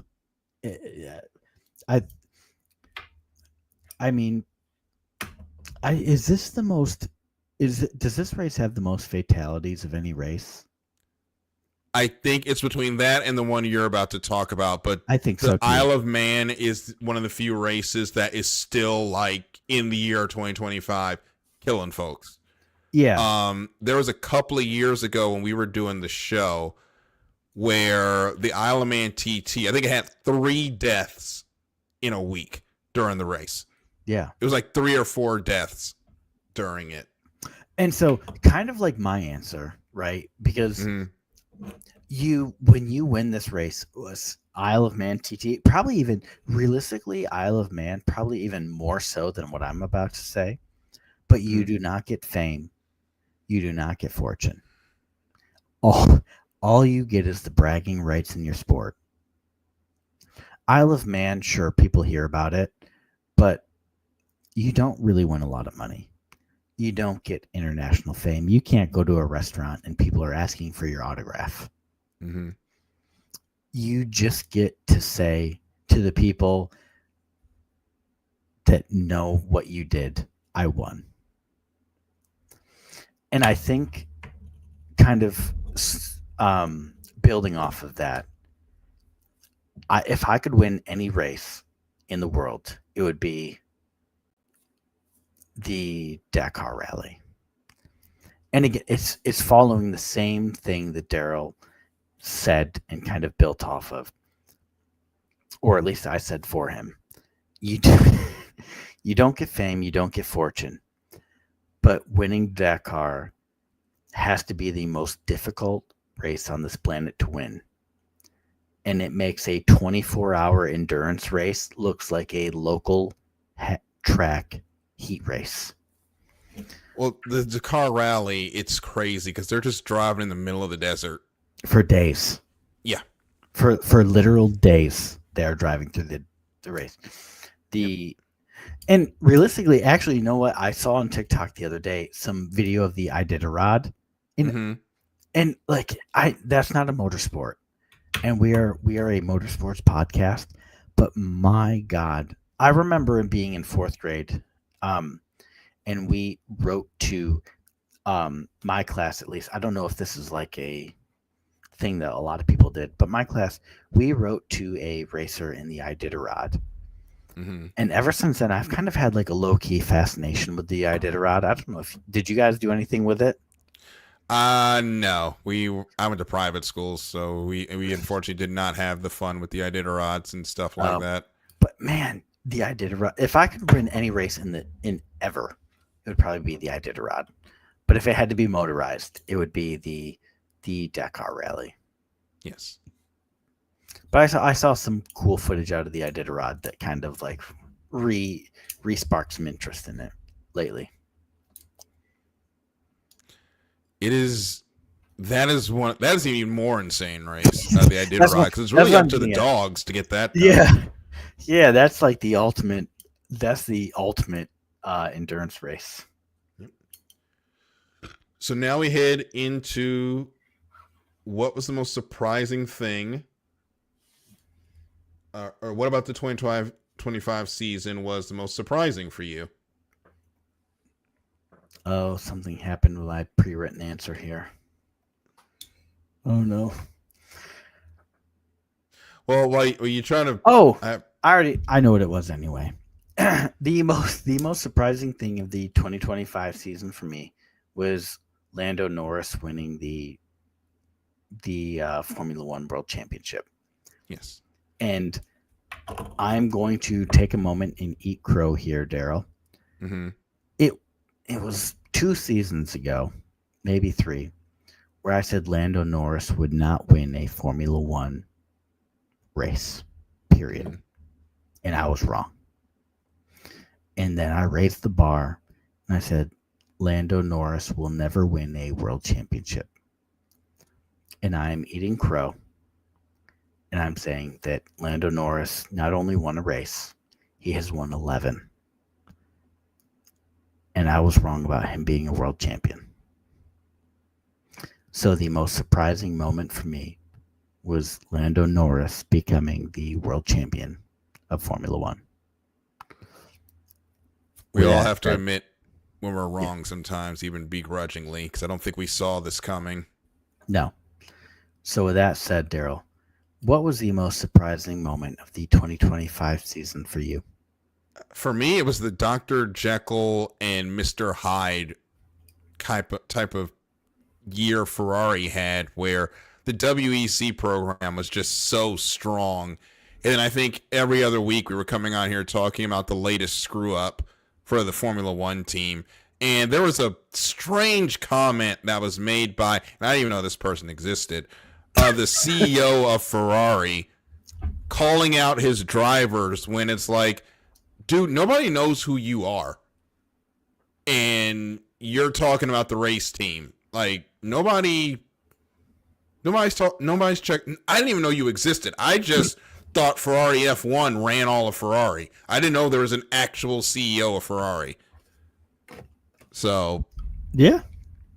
that whole deal with Ferrari between WEC and Formula One, with just how different those teams ran, that was my real surprise of the season. And what are you looking forward to in 2026, Chris? I think that I'm looking forward to seeing how things shake out with the Formula One regulation changes. Mm-hmm. I hope that the grid is shaken up a little bit. Not too much, being a Red Bull fan and the fact that we're towards the top. But I'm looking forward to see how the new rules change the standings in the grid. And I do hope that the 2026 regulations are for the better. Mm-hmm. It's been quite some time since we've seen Formula One without DRS. And I think that with the push to pass type regulation coming in, I think it's going to be okay. But I think the thing I'm most looking forward to is seeing how the grid shapes up for 2026. What about you, Darryl? There's a lot of new teams and manufacturers in different motorsports that I'm excited to see next year. We've got Genesis joining the grid for WEC. We've got, actually for IMSA, we've got Toyota going down to Australia with the V8 supercars. We've got Cadillac joining the grid in Formula One. Dodge is coming back to NASCAR with Ram in the Truck Series in preparation of moving back into I was about to say Xfinity, the O'Reilly Auto Parts Series and the Cup Series. There's a lot of new manufacturers joining the roost, and I can't wait to see how they get on in their first year of racing. I'm changing my answer, and I'm just echoing what Darryl said. Because that was perfect. There's just so many changes for 26. It's going to be a great season no matter what, realistically. Yes. So finally, as we get ready to sign off, we have one last question. What, as we get ready to go off, what are you planning to do in the off season this year? I think both of us have some pretty important life-changing moments coming up in 2026. Yeah. So, as you know, and I don't think I've said it on the show, my wife is due with our second born on January 1st. Thank you. So, sometime in the next couple of weeks, I will be welcoming my second child. So, that is my big news for the off season. Darryl, what about you? Well, I've got wedding planning to continue. I'll be calling the Saturday Night Hydroplane League on January 6th as we wrap up our season. And getting ready to move into my new place. That'll be in February, so we'll have a little bit of pause between shows, but a lot of really exciting, life-changing moments coming here for the guys at the Extra Mile. And it's been a wonderful journey. If Miriam is listening, mm-hmm. and I hope she does, Darryl, let me reprioritize your list for you. The least important thing that Darryl is doing this offseason is calling the Saturday Night Hydroplane League. The second most important thing Darryl is doing this offseason is getting ready to move. And the single most important thing Darryl will be doing over the next 3 months is getting ready to marry the love of his life, Miriam. Yes. I'm very excited. Hey, it was first on the list for a reason. I've been looking forward to this for a while. And yeah, we are June 13th.